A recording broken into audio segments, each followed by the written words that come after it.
Oke, bismillahirrahmanirrahim. Assalamualaikum warahmatullahi wabarakatuh. Perkenalkan nama saya Cindy Naifa Syakira. Di sini saya akan mempresentasikan mini skripsi kualitatif saya.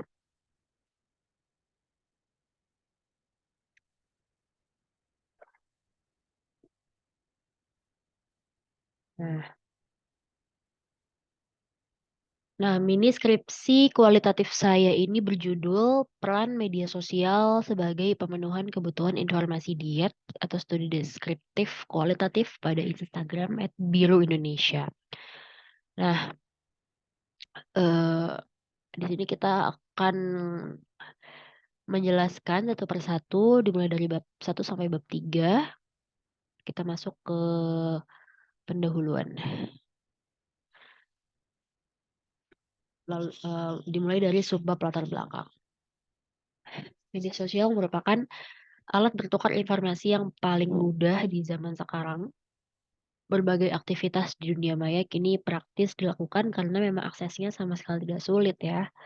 Nah, dengan perkembangan zaman yang semakin maju, banyak orang yang mulai terbiasa menggantungkan kebutuhannya melalui gawai yang mereka miliki untuk mengakses apa saja lewat media sosial. Karena sekarang kan media sosial tuh memiliki banyak fungsi ya. Memang media sosial itu tercipta multifungsional gitu. Bisa digunakan untuk belajar, berbelanja, berbisnis, menonton hiburan, olahraga, dan lain sebagainya. Nah, salah satu media sosial yang paling sering diakses adalah Instagram. Nah, menurut data dari napoleoncat.com, terhitung sebanyak 97 juta lebih pengguna Instagram di Indonesia pada Desember 2022, di mana 38% diantaranya adalah remaja dewasa berusia 18 sampai 24 tahun. Nah, di era globalisasi dan serba digital seperti sekarang ini kita menjumpai nih banyak sekali kemajuan pesat di berbagai sektor industri seperti makanan, teknologi, dan sebagainya. Nah, hal tersebut tentu membawa dua sisi negatif dan positif yang tentu saja bergandengan. Salah satunya adalah dari segi kesehatan. Nah, beredarnya makanan cepat saja yang praktis dan mudah dengan layanan pesan antar yang tersedia kapan saja mempermudah konsumen dalam memenuhi kebutuhan harian. Nah, namun di saat yang sama juga membatasi ruang gerak dan memudahkan konsumen, untuk mengonsumsi makanan dan minuman yang tidak sehat. Nah, hal ini jika dilakukan terus-menerus tanpa diseimbangi dengan pola hidup yang baik dan olahraga yang teratur, akan memicu timbulnya obesitas. Nah, menurut Kemenkes RI, obesitas merupakan penumpukan lemak yang berlebihan akibat tidak seimbangnya asupan energi yang dikonsumsi dengan energi yang digunakan dalam waktu yang lama. Disadar dari Kementerian Kesehatan 2022. Nah, data dari Kementerian Kesehatan Republik Indonesia pada tahun 2022 menyebutkan bahwa di Indonesia 13,5% orang dewasa berusia 18 tahun ke atas mengalami obesitas atau kelebihan berat badan. Sementara 28,7% mengalami obesitas dengan indeks massa tubuh di atas 25 dan itu diklasifikasikan sebagai obesitas tingkat 1. Dan 15,4% mengalami obesitas eh, dengan indeks massa tubuh di atas 27 atau diklasifikasikan sebagai obesitas tingkat 2. Nah, hal ini sedikit banyaknya memicu kesadaran masyarakat hingga bermunculan pula akun-akun kesehatan di berbagai media sosial yang menyajikan konten-konten seputar kesehatan dan hal ihwal diet yang informatif. Nah, salah satunya adalah platform kesehatan yang memberikan konten edukatif ini adalah Instagram, akun @biru_indonesia. Nah, akun @biru_indonesia ini adalah akun yang berfokus di bidang kesehatan sederhana, seperti menyajikan informasi terkait besaran kalori pada makanan atau minuman yang sedang marak dikonsumsi di masyarakat atau dikonsumsi, oleh masyarakat sehari-hari. Lalu juga ada tips-tips diet, menjaga pola makan yang baik, dan lain sebagainya. Nah, kita masuk ke fokus penelitian, di mana berdasarkan latar belakang yang telah disebutkan sebelumnya, maka dapat dikemukakan perumusan masalah pada penelitian ini adalah bagaimana sih peran media sosial sebagai pemenuhan kebutuhan informasi diet pada Instagram @birindonesia. Nah, tujuan dari penelitian ini adalah sesuai dengan rumusan masalah yang telah disebutkan, yakni mengetahui pengaruh media sosial terhadap kebutuhan informasi diet pada Instagram @birindonesia. Nah, manfaat penelitian ini ada dua, yakni akademis dan juga praktis. Nah, dari akademis ini diharapkan, dapat memberikan kontribusi keilmuan serta sebagai bahan pembelajaran dan pengembangan penelitian ilmu komunikasi. Selain itu, penelitian juga dapat digunakan sebagai bahan referensi atau kajian bagi penelitian berikutnya yang dapat menyempurnakan kekurangan dari penelitian ini. Manfaat praktis dari penelitian ini diharapkan dapat menjadi masukan bagi perusahaan Bill Indonesia untuk dapat berinovasi dan mempertahankan konten-konten edukatif dan solutif yang telah dibuat, serta menjadi bahan evaluasi mengenai media sosial sebagai alat utama penyebaran informasi oleh akun Instagram @biru Indonesia. Nah, penelitian ini diharapkan dapat memberikan kontribusi sebagai penyeimbang pemikiran untuk memecahkan masalah sebagai bahan pembelajaran bagi siapapun dan bermanfaat bagi semua pihak. Kita masuk ke bab 2, yaitu kajian teori. Nah, dimulai dari konsep ya. Konsep ini, dalam penelitian ini adalah media baru. Nah, media baru ini memiliki makna pada medium yang bernuansa digital, terkoneksi dan interaktif, institusi media berbasis digital dan pengembangan dari media analog, dan menawarkan progres dalam berbagai aspek kehidupan manusia. Nah, media baru juga memfasilitasi audiens untuk berpartisipasi aktif dalam proses komunikasi. Nah, media baru mengubah proses komunikasi manusia bermakna dengan hadirnya media baru, maka proses komunikasi melalui media bisa berubah dari one way flow menjadi two way flow, bahkan multi way flow. Nah, dari transmisi penyiaran atau broadcasting melalui stasiun televisi atau radio ke audiens menjadi penyebaran dan distribusi pesan melalui sebuah akun pengguna YouTube ke multi pengguna. Yang mana dalam platform daring ini bisa terjadi interaksi antara pengirim pesan dengan penerima pesan dan antara sesama penerima pesan. Ini disitasi dari bukunya Jandy Luick tahun 2020. Nah, ada lagi pengertiannya dalam buku Consumer Informatics in Digital Health tahun 2019, di mana sosial media didefinisikan sebagai sumber daya online apapun yang dirancang untuk memfasilitasi keterlibatan antar individu. Ya, menurut Kapur, 2018 dijelaskan bahwa media sosial terdiri dari berbagai platform berbasis pengguna yang memfasilitasi difusi konten yang menarik, pembuatan dialog atau percakapan dua arah, dan komunikasi ke audiens yang lebih luas. Nah, ini pada dasarnya adalah ruang digital yang dibuat oleh manusia untuk manusia lainnya dan menyediakan lingkungan yang kondusif untuk berinteraksi dan menciptakan jaringan untuk berbagai tingkatan. Misal, pribadi, profesional, bisnis, pemasaran, politik, dan masyarakat. Lanjut, media sosial memiliki definisi berbeda-beda dan berubah selama 25 tahun. Nah, namun dalam setiap definisi media sosial yang ada, terdapat beberapa elemen serupa seperti fakta bahwa media sosial menghubungkan orang, bersifat umum, dan lain sebagainya. Nah, definisi media sosial memungkinkan pembagian definisi menjadi dua aliran utama nih, yaitu sebelum 2010 dan setelah 2010. Nah, sebelum 2010, arti media sosial umumnya didekati sebagai alat konektivitas untuk orang-orang yang memiliki kesamaan minat. Nah, sementara setelah 2010, media sosial berubah menjadi alat untuk membuat dan berbagi konten pengguna satu sama lain. Nah, penelitian ini menggunakan teori use and effect, di mana teori ini menghubungkan pengguna, media, audiens, dan efek atau hasil. Nah, teori uses and effect ini merupakan sintesis antara teori tradisional mengenai efek dan teori uses and gratification. Nah, teori ini menjelaskan bahwa kebutuhan menjadi faktor penggunaan media. Pada penelitian ini, peneliti mengangkat topik tentang pengaruh media sosial terhadap kebutuhan informasi, sejalan dengan teori uses and effect yang digunakan pada penelitian. Yakni teori ini menguji apakah penggunaan media sosial ini efektif penggunaannya dan memiliki efek bagi penggunanya atau tidak. Nah, mengetahui efek penggunaan jejaring sosial akan memungkinkan untuk memahami dan memprediksi hasil dari proses komunikasi. Disadur dari Yanto tahun 2017. Nah, selain itu, pengguna memiliki wewenang sendiri untuk menentukan terkait media apa yang akan dikonsumsi, media mana saja yang diinginkan, dan mana yang dibutuhkan.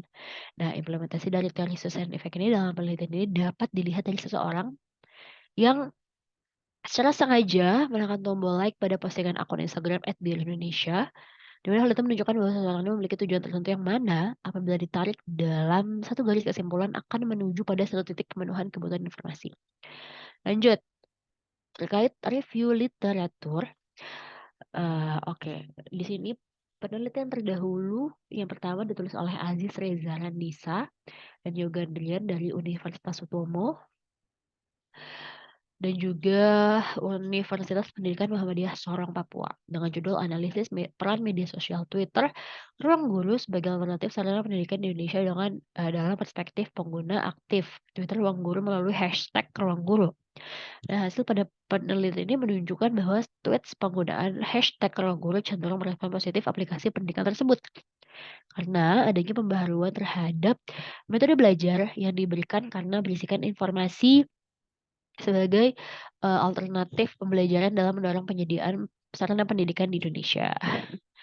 Lanjut, penelitian berikutnya ditulis oleh Luliana Rimawati dengan judul Pemanfaatan Instagram sebagai Branding, pada dream.co.id, studi deskriptif kualitatif pada iklan Dream Resolusi Cantik. Nah, tujuan dari penelitian ini adalah untuk mengetahui strategi sosial media marketing, eee, melalui proses promosi iklan Dream Resolusi Cantik dan mengetahui kepercayaan pembaca terhadap dream.co.id sehingga menemukan engagement yang baik dengan pembacanya. Nah, penelitian ini menggunakan pendekatan kualitatif deskriptif dengan menggunakan paradigma positivisme. Teknik pengumpulan data yang digunakan adalah melalui wawancara mendalam dengan 6 informan, yakni informan kunci, informan kedua, dan 4 informan pendukung yang mengikuti kompetisi Dream Resolusi Cantik, observasi dan studi dokumen. Hasil penelitian ini menunjukkan bahwa informasi kunci yakni social media officer menggunakan tahapan social media marketing yakni memilih tujuan, planning, strategi, monitoring, analisis, dan evaluasi. Sementara informan pendukung mengetahui apa itu dream.co.id setelah mengikuti kompetisi yang dibuat oleh dream.co.id. Lanjut. Penelitian berikutnya ditulis oleh Sofyan Arisaputra dan Septia Winduwati dari Fakultas Ilmu Komunikasi, Universitas Tarumanagara dengan judul Pemanfaatan Media Sosial sebagai sarana komunikasi publik terkait dengan penanggulangan COVID-19. Studi deskriptif kualitatif pada akun Instagram IKP Dinas Kominfo Bubble. Nah, tujuannya adalah memberikan informasi dan edukasi terkait pandemi COVID yang ada di Kepulauan Bangka Belitung. Nah, penelitian ini menggunakan pendekatan kualitatif dan mengumpulkan data melalui wawancara, dokum, dan juga studi pustaka. Teori yang digunakan adalah new media, Instagram sebagai media sosial dan komunikasi publik. Hal ini menunjukkan bahwa informasi serta edukasi yang diberikan oleh pemerintah Kota Bangka Belitung yang disebarkan melalui akun Instagram IKP Dinas Kominfo Bubble sangat bermanfaat bagi masyarakat Bangka Belitung. Hasilnya adalah memberikan sebuah pemanfaatan penanggulangan COVID di Bangka Belitung oleh pemerintah, kepada masyarakat melalui media sosial Instagram. Selanjutnya adalah penelitian yang dilakukan oleh Ahmad Setiadi dari Amik BSI Karawang dengan judul Pemanfaatan Media Sosial untuk Efektivitas Komunikasi. Nah, jurnal ini menyimpulkan bahwa media sosial hadir sebagai dampak dari perkembangan teknologi informasi dan komunikasi.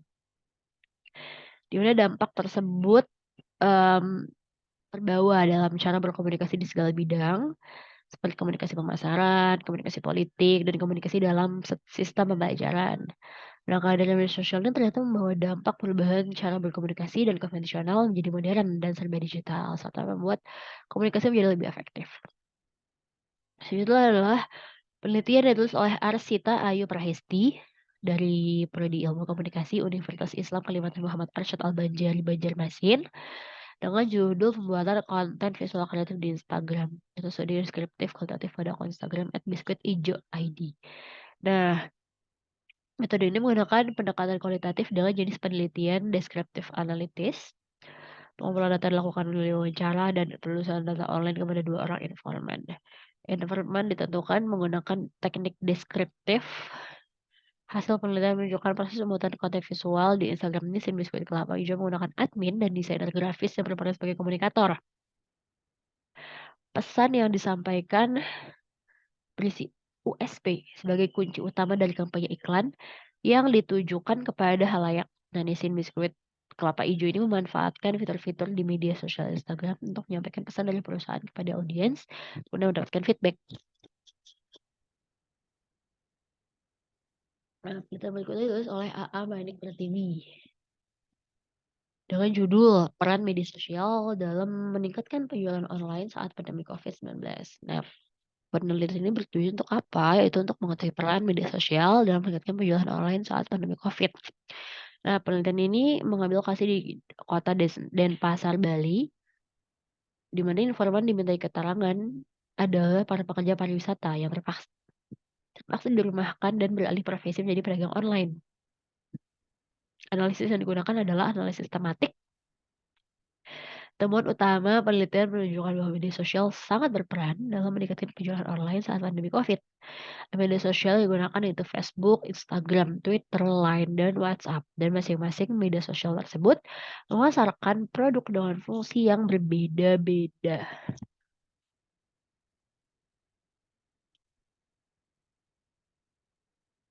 Nah, kita masuk ke variabel. Di mana variabel ini menggunakan media sosial sebagai pemenuhan kebutuhan informasi, diet sebagai variabel bebas. Nah, variabel bebas atau independen adalah mereka yang mempengaruhi hasil dalam studi eksperimental. Mereka digambarkan sebagai independen karena mereka adalah variabel yang dimanipulasi dalam percobaan dan tidak bergantung dari semua pengaruh yang ada. Nah, bisa kita masuki bab 3, metode penelitian.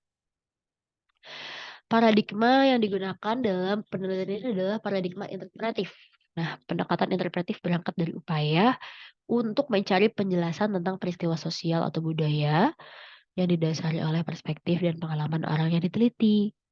Pendekatan ini diadopsi dari orientasi praktis. Secara umum, pendekatan interpretatif merupakan sebuah sistem sosial yang memaknai perilaku secara detail secara langsung mengobservasi. Nah, interpretatif ini melihat fakta sebagai sesuatu yang unik dan memiliki konteks dan makna yang khusus demi mengobservasi perilaku secara mendetail. Nah, pendekatan dilakukan ini adalah kualitatif, di mana metode ini dilakukan untuk mendapatkan pemahaman yang kompleks dan mendetail tentang masalah yang akan diteliti. Detail ini dilakukan melalui pembicaraan secara langsung dengan orang-orang. Lanjut ke teknik penarikan informan, yaitu menggunakan teknik purposive sampling. Ya, teknik purposive sampling ini adalah teknik mengambil informan atau narasumber dengan tujuan tertentu sesuai dengan tema yang dilakukan karena dianggap memiliki informasi yang diperlukan bagi keperluan penelitian. Nah, teknik ini digunakan untuk memilih kasus unik yang sangat informatif, memilih anggota dari populasi khusus yang sulit dijangkau, dan mengidentifikasi jenis kasus tertentu untuk penyelidikan mendalam dengan tujuan bukan untuk menggeneralisasi ke populasi yang lebih besar, melainkan untuk mendapatkan pemahaman yang lebih dalam tentang tema tertentu. Nah, dalam penelitian ini, peneliti memilih informan yang dianggap telah memenuhi kriteria untuk diwawancara, di mana kriteria tersebut berupa: satu, merupakan followers akun @biarindonesia. Dua, menekan tombol like pada beberapa konten @biarindonesia. Lanjut ke metode pengumpulan data, yaitu menggunakan wawancara dengan 6 informan dan studi dokumen. Lanjut, metode pengukuran data, yaitu dibagi menjadi dua, yaitu keabsahan data dan reliabilitas coding. Nah, keabsahan data itu adalah menjamin bahwa semua yang telah diamati dan diteliti penulis sesuai dengan data yang sesungguhnya ada dan memang benar-benar terjadi. Nah, hal ini dilakukan untuk memelihara dan menjamin bahwa data tersebut benar baik bagi pembaca maupun subjek penelitian. Nah, yang kedua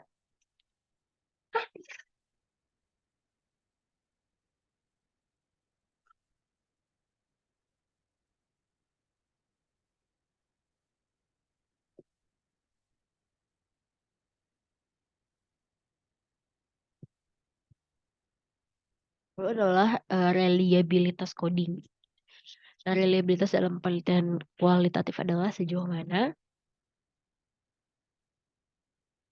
pengukuran dari suatu tes tetap konsisten setelah dilakukan berulang-ulang terhadap subjek dan dalam kondisi yang sama.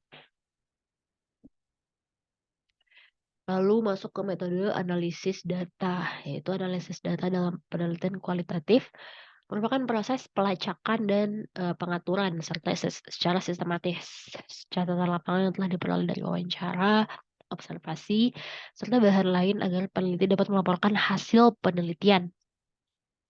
Nah, metode yang digunakan adalah observasi terfokus. Dengan berfokus pada daftar ranah secara lengkap, peneliti dapat memilih satu atau sejumlah ranah untuk melakukan studi terfokus. Dan daftar ranah dapat diperoleh lewat analisis ranah atau kawasan. Lanjut, keterbatasan dan kelemahan penelitian. Keterbatasan pada penelitian ini yaitu hanya terfokus untuk meneliti satu konten yang diunggah oleh Instagram @biarindonesia. Padahal ada faktor dan konten lain yang mempengaruhi kebutuhan informasi. Selain itu, terbatasnya waktu dalam menyusun penelitian ini membuat penelitian ini kurang maksimal. Sampel yang digunakan dalam penelitian juga terbatas dan cenderung sulit untuk mengumpulkan jawaban secara tepat waktu. Namun, peneliti tetap berusaha untuk mendapatkan data yang sesuai dan dapat dipertanggungjawabkan terhadap penelitian ini. Sementara,